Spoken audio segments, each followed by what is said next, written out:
Hello दोस्तों, Dhananjay Sharma officials में आपका स्वागत है। आइए हम लोग देखते हैं आज एसेंशियल में आई हुई प्रॉब्लम नंबर 7 और प्रॉब्लम का नाम है प्रोडक्ट स्मॉल पेयर। ठीक है, तो एक आसान और सिंपल सी प्रॉब्लम है। आप चाहें तो इस प्रॉब्लम को बिना मेरे सोल्यूशन को देखे हुए आप चाहें तो पहले खुद से सॉल्व करने का अटेम्प्ट कर सकते हैं। मुझे विश्वास है कि आप इसको सॉल्व कर लेंगे। फिर भी अगर आपको कोई दिक्कत होती है तो आप मेरे सोल्यूशन को फॉलो कर सकते हैं। ठीक है, इसका जो सॉल्व करने का जो लिंक है मैं आपको इसका हैकर रैंक यूआरएल डिस्क्रिप्शन में दे दूंगा, वहाँ से आप इसको एक्सेस करके चाहें तो पहले खुद से सॉल्व कर सकते हैं। तो आइए मैं स्टार्ट करता हूँ इसको सॉल्व करना। तो इसने कहा है कि आपको एक फंक्शन बनाना है जिसका नाम है प्रोडक्ट स्मॉल पेयर। ठीक है, ये फंक्शन जनरली आपको एग्जाम में दिया रहेगा, जिसके अंदर दो आर्गूमेंट हैं, एक है सम और एक है एरे। मतलब एक सम और एक है एरे। अब क्या कर रहा है आपका, मतलब एक फंक्शन आपको बनाना है कुल मिलाकर के। ठीक है, जिसमें दो आर्गुमेंट होगा, एक सम होगा और एक क्या होगा, एरे होगा। आपको करना क्या है कि implement the function to find the pair. मतलब आपको एक फंक्शन बनाना है जो पेयर को फाइंड करेगा। कौन सा पेयर? एरे ऑफ जे और एरे ऑफ के, जहां पर जे और के सेम नहीं होंगे। ठीक है, जहां पर जे और के सेम नहीं होंगे और such that array of j and array of k are the least two elements of the array. Least two elements का मतलब कि दो सबसे छोटे एलिमेंट्स होंगे एरे के। ठीक है, दो सबसे छोटे एलिमेंट्स होंगे जहां पर array of J plus array of के इज लेस और इक्वल देन सम। मतलब जो सम यहाँ पे दिया होगा वो क्या होगा, उससे हमारे जो शुरुआती जो सबसे छोटे एलिमेंट्स हैं वो दोनों क्या होंगे, उन दोनों का सम उनसे छोटा होना चाहिए। अगर है तो उन दोनों का प्रोडक्ट रिटर्न करना है। प्रोडक्ट का मतलब उनका मल्टीप्लाई रिटर्न करना है। ठीक है, तो ये तो हमारी प्रॉब्लम स्टेटमेंट है, ये बात आपको समझ में आ रही होगी। ठीक, अब इनपुट क्या क्या करना है, बिल्कुल आसान है। इनपुट करना है एक सम, एक एरे की साइज और एक हमारा एरे की वैल्यूज। और कंस्टेंट क्या है कि रिटर्न करो -1 यदि एरे क्या हो, एम्प्टी हो। मतलब अगर एरे की साइज n अगर 0 हो तो रिटर्न कर देना है -1। अगर if n is less than 2 then return 0। अगर n क्या है, 2 से कम है तो रिटर्न कर दो 0। अदरवाइज जो हमारी रिजल्ट है उस रिजल्ट को रिटर्न करो। ठीक है, तो अब यहाँ पर अगर आप इसको देखें इस क्वेश्चन में, तो यहाँ पर क्या है, ये हमारा अगर आप इसको देखें तो ये 9 क्या है, 9 है हमारा, ये जो 9 है हमारा सम। और 7 क्या है, 7 है नंबर ऑफ एलिमेंट्स। तो नंबर ऑफ एलिमेंट 1 2 3 4 5 6 7, ये 7 एलिमेंट्स हैं हमारे। अब करना क्या है, आइए मैं इसको आपको सिंपल इनपुट आउटपुट से आपको समझाता हूँ। बिल्कुल आसान क्वेश्चन है। ठीक है, क्वेश्चन ये है कि आपके पास 7 एलिमेंट्स हैं और एक 9 दिया गया है। ठीक है, तो 7 एलिमेंट को आप यहाँ पे देख लीजिए। ये हैं 5 2 4 3 9 7 और 1, 0 1 2 3 4 5 6। ठीक है, अब ये कह रहा है कि आपको इनमें दो सबसे छोटे एलिमेंट्स, तो दो सबसे छोटे एलिमेंट्स करने के लिए हमको क्या करना पड़ेगा, इस एरे को आपको सॉर्ट करना पड़ेगा।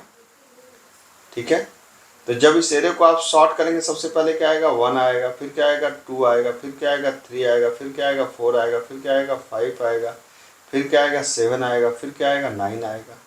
ठीक है, ये आपने इसको सॉर्ट कर दिया। ठीक, सॉर्ट करने के बाद कह रहा है कि इन दोनों का सम, ये जो दो शुरुआती प्रोडक्ट हैं आपके पास, ये दो शुरुआती एलिमेंट्स हैं, इन दोनों का सम प्लस मतलब 1 + 2 अगर less or equal than given sum है, तो सम क्या गिवन है 9। अगर ये इनका गिवन सम 9 मतलब ये 9 से छोटे हैं, तो जाहिर सी बात है 3 छोटा है 9 से। तो अगर छोटा है तो क्या करना है, कह रहा है कि इनका आप रिटर्न कर दीजिए प्रोडक्ट। तो प्रोडक्ट मतलब रिटर्न कर देना है 2 × 1। ठीक है, और अगर नहीं होता तब क्या रिटर्न करना था, 0 रिटर्न करना था। ये हमारी लॉजिक है। तो आपको लॉजिक तो बात समझ में आ ही गई होगी कि पहले सम को इनपुट करिए, एन को इनपुट करिए, एरो को इनपुट करिए, उसको सॉर्ट कर दीजिए, शुरुआती दो एलिमेंट्स को इन दोनों को ऐड करके चेक करिए, सम से छोटा है तो इन दोनों का प्रोडक्ट रिटर्न कर दीजिए, नहीं तो 0 रिटर्न कर दीजिए। इसके अलावा दो कंस्टेंट आपके हैं कि अगर एरे एम्प्टी है तो -1 प्रिंट कर दीजिए, और एन अगर 2 से छोटा है 2 से छोटा है मतलब एक एलिमेंट है, अगर एक एलिमेंट है तो फिर सेकंड वाला मिलेगा ही नहीं, जब सेकंड मिलेगा ही नहीं तो 0 रिटर्न कर दीजिए, है कि नहीं। अब आइए इसको हम लोग करके देखते हैं। ठीक, तो इसको करके देखने के लिए आपके पास बिल्कुल सिंपल सा है, आइए हम लोग चलते हैं और हम लोग इसका सोल्यूशन दोनों लैंग्वेज में देखेंगे, मतलब C++ में भी देखेंगे और पाइथन में भी देखेंगे। तो जिसकी जो लैंग्वेज हो वहाँ पर जाकर उस लैंग्वेज में उसको कर ले। ठीक है, तो आइए यहाँ पे चलते हैं हम लोग, पहले C++ में देखते हैं। तो मैंने कहा कि भाई आपके पास क्या करना है कि आपके पास एक सम है, एक n है, एक i ले लीजिए। तो सबसे पहले आपने रीड किया किसको, सम को, क्योंकि सबसे पहले इनपुट सम है, फिर इनपुट क्या है, n है। ठीक है, तो अब सम और n को इनपुट करने के बाद आपने n को इनपुट कर लीजिए, n है। अब इसके बाद आप क्या करेंगे, आप एक एरे यहाँ पे पहले चेक कर लीजिए कि यदि n इज इक्वल टू 0 तो यहाँ पर सीधा कहिए क्या, सी आउट क्या प्रिंट करना है -1 और रिटर्न कर देना है 0। दूसरी एक कंडीशन चेक कर लीजिए कि अगर ऐसा नहीं है, n अगर लेस देन 2 है तो भी बात वही है, सी आउट कर दीजिए क्या और 0 और क्या कर दीजिए, रिटर्न 0। आपने कहा ये 2 कंडीशंस हैं कि अगर n अगर 0 है तो -1 प्रिंट कर दो और n अगर लेस देन 2 है तो 0 प्रिंट कर दो। यहाँ तक तो कोई दिक्कत नहीं होनी चाहिए। अब आपने क्या करना है, एरे की वैल्यू को रीड करना है, तो आप कर दीजिए for i is equal to 0, i less than n और i प्लस प्लस। आप क्या कर लीजिए, सी इन कर दीजिए किसको, एरे ऑफ i को।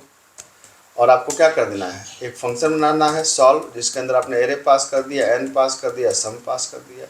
ये जो रिटर्न करेगा उस रिजल्ट को आप यहाँ पे प्रिंट करा दीजिए। ठीक है, अब हमें क्या काम बाकी है, अब हमें बाकी है इसके मतलब इसको डिफाइन करने के लिए। तो इसको डिफाइन करने के लिए आप क्या करिए, आप यहाँ ऊपर जाइए, यहाँ पर अब डिफाइन करिए। यहाँ पे आपने कहा कि int सॉल्व, और int सॉल्व के अंदर आप क्या चले गए, आपने कहा int एरे। ठीक है, एरे और int आपने क्या कर दिया, n, और यहाँ पर हो गया int सम। ठीक है, तो मैंने आपको बताया कि सबसे पहले हम लोग क्या करेंगे, सबसे पहले हम लोग एरे को सॉर्ट कर लेंगे। तो आप यहाँ पर सॉर्ट कर दीजिए। एरे को सॉर्ट करने के लिए C++ में आपको तरीका पता है, एरे और एरे प्लस n। अगर आप ऐसा कर देंगे तो एरे हमारा सॉर्ट हो जाएगा।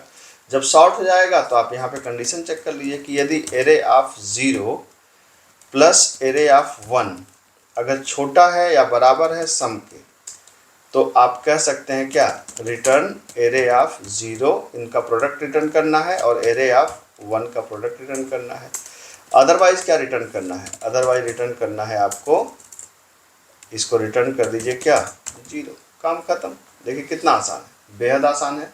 ठीक है, तो मेरे ख्याल से ये सोल्यूशन आपको समझ में आ ही रहा होगा, इसमें कोई दिक्कत नहीं है। रही बात इसको रन कराने की, तो आइए इसको रन करा के देख लेते हैं। ठीक है, तो इसको रन करा के हम लोग देखते हैं। यहाँ पे मैंने क्या कर दिया, यहाँ पे लग रहा है मैंने सेमीकोलन मिस कर दिया है, तो सेमीकोलन लगाना पड़ेगा। ये सेमीकोलन लगा दीजिए, फिर से एक बार ट्राई कर लेते हैं। ये आ गए, और अब array was not declared. Interesting, ये कैसे हो गया, नीचे हमने क्या एरे डिक्लेयर नहीं किया, ओहो, हमने एरे को यहाँ पे डिक्लेयर ही नहीं किया था। तो यहाँ पर आपने कर देना है int array of n, n की साइड लिया और आपने एरे ऑफ n को डिक्लेयर कर दिया। और अब इसको आप रन करा के देखिए। ठीक, सब कुछ सही है, कोई दिक्कत नहीं। ठीक, तो ये है आपका C++ में सोल्यूशन। ठीक है, ये पूरा सोल्यूशन आपको C++ में दिख रहा है। आप इसको चाहे तो आप अपने से कर सकते हैं। अब रही बात इसको पाइथन में कैसे सॉल्व करेंगे, आइए हम लोग वो भी देख लेते हैं। तो यहाँ पर पाइथन में सॉल्व करने के लिए आप क्या कर देंगे, यहाँ पर ये पाइथन में इसको सॉल्व कर दीजिए। तो पाइथन में सॉल्व करने के लिए भी वही काम होगा। आपको क्या रीड करना है, एक सम को रीड करना है। तो आपने कहा int इनपुट, यहाँ सम को रीड कर लिया आपने। फिर आपने n को रीड करना है, तो यहाँ पे आपने कहा int इनपुट, आपने n को भी रीड कर लिया। ठीक है, उसके बाद आपको क्या करना है, कंडीशन लगाना है कि यदि n हमारा n इज इक्वल टू 0, तो आपने कहा प्रिंट कर दो क्या, प्रिंट कर दो कितना, -1। ठीक है, एल्स यहाँ पे प्रिंट कर दो -1, और -1 प्रिंट करने के बाद हमें यहाँ पे एल्स कर दिया हमने। एल्स करने के बाद हमने कहा कि अगर यहाँ पे एलिफ कर दीजिए, elif n is less than 2। ठीक है, तो क्या प्रिंट कर देना है, प्रिंट कर देना है आपको 0, ठीक है। एल्स क्या कर देना है आपको, अब फंक्शन कॉल कर लेना है सॉल्व। अब अच्छा, अभी तो एक मेन काम तो हुआ नहीं, अभी हमने क्या कर लिया, एन को तो रीड कर लिया, लेकिन अभी हमने क्या नहीं किया, अभी हमने एरे को नहीं बनाया, तो एरे इक्वल टू क्या कर लेंगे, आप कहेंगे लिस्ट मैप int और इनपुट डॉट स्प्लिट। आपने क्या किया कि जब आपके पास n, आपने देखा कि n ना 0 है ना <2 है, तो आपने एरे को इनपुट किया, और एरे को इनपुट करने के बाद अब आप क्या करेंगे, तो एरे को इनपुट करने के बाद अब आप इसको फंक्शन में पास कर देंगे, ठीक है। तो फंक्शन में पास करने के लिए आप क्या कर सकते हैं, आप कह सकते हैं सॉल्व एरे नम और सम, ठीक है। अब ये जो भी रिटर्न करेगा, आपने कहा कि भाई प्रिंट कर दो जो भी रिटर्न करेगा, ठीक, ये हो गया। अब इसको डिफाइन कर लीजिए, कैसे डिफाइन करेंगे, आपने कहा डेफ सॉल्व और आपने कहा एरे n और सम, ठीक। अब वही पुरानी बात कि आपको क्या कर देना है, जो भी एरे है आपको, तो एरे डॉट क्या कर देना है, सॉर्ट कर देना है। तो एरे हमारी एक लिस्ट है, सॉर्ट हो जाएगी। सॉर्ट होने के बाद वही आपको पुराना काम करना है, array of 0 plus array of 1 अगर छोटा है या बराबर है सम के, तो रिटर्न क्या कर देना है, array of 0 plus array of 1 plus नहीं, इन दोनों का मल्टीप्लाई रिटर्न कर देना है। नहीं तो क्या रिटर्न कर देना है, नहीं तो रिटर्न कर देना है नहीं तो रिटर्न कर देना है 0, ठीक है। ये हो गया आपका C++ पाइथन का सलूशन। अगर आप इसको रन करा के देखना चाहते हैं तो आप यहाँ पे देख लीजिए, ठीक है। ये बिल्कुल सही टेस्ट केस पास हो गया आपका। तो ये है आपके पाइथन का सलूशन। मेरे ख्याल से आपको दोनों सलूशन समझ में आ रहे होंगे, बहुत ही आसान सलूशन है। कंटेंट पसंद आए तो वीडियो को लाइक शेयर और सब्सक्राइब जरूर करिए। मिलते हैं अगले लेक्चर में। Thank you so much.